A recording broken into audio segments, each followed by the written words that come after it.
Hindi kami sanay,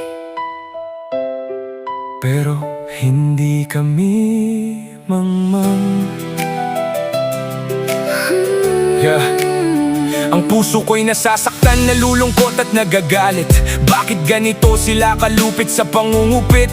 Kaban ng bayan ay tahasang kinamkam, at mga dukha ang unang nalugmok at nakaramdam. Hindi nalihim ang kanilang kasakiman, buong bayan ay saksi sa kanilang kalakaran. Mga proyektong pangbaha ang ipinangalandakan, ipinagsigawan, ngunit ghost project pala ang inatupag ng mga kawatan. sa wakas, may nakinig sa karamihan, Sumuporta, tumindig nanguna sa paninindigan. sa isang iglap, magkakapatid sa pananampalataya. Saan mang lugar, lumabas ng tahanan, hindi pumasok sa trabaho o paaralan. Nainitan, Naulanan, gumugol ng panahon sa lapi, lakas at kalusugan, at ang matindi pa nila ipinagtawanan. Minasama pa ang dahilan ng mapayapang pagtitipon ng mga nagmamahal sa bayan. para ito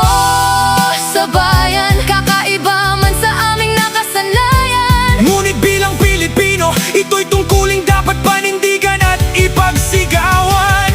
Opo, sanay kaming mapagod magsakripisyo, Itanggi ang gusto, pero para sa kaalaman po ninyo, iyon ay ginagawa naming madalas. hindi sa labas, hindi sa kalsada, hindi para may maabala, at hindi para magpakita Sa mga matang mapanghusga, sanay po kami sa loob ng kapilya, sa paglilingkod, sa pagpupuri. sa pagsamba. Hindi kami sanay sa lansangan, sa sigawan.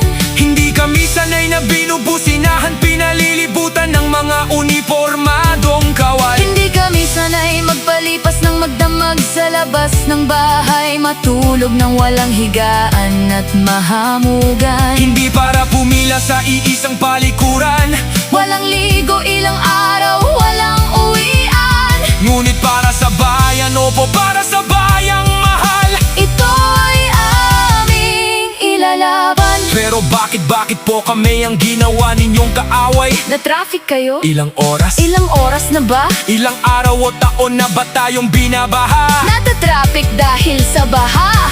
Perwisyo kaming lumalaban sa mga magnanakaw ng kabangyaman. Hindi ba't ang perwisyo ay ang mga duwag sa magnanakaw? Maingay sa social media, parang batingaw na umaalingaw-ngaw. Mga asong di makatahol Walang pangil sa katuwiran.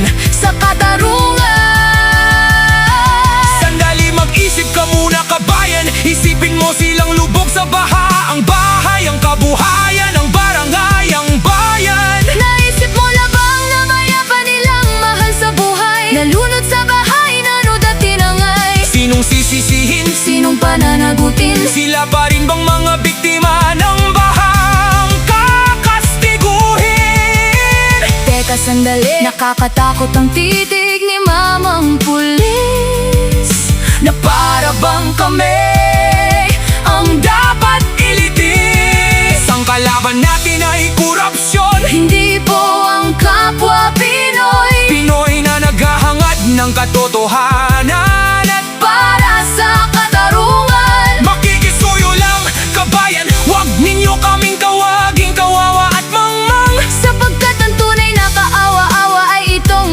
ating bansa. ang tunay na mangmang ay ang Pinoy na bayaran. Pinoy na walang alam at kakayahang Ilaban ang hustisya sa mga tiwali. nasa kapangyarihan. Ulit po, hindi kami sanay, Pero hindi kami mangmang. silang mga tunay na sanay at mangmang. Tsak may katapusan.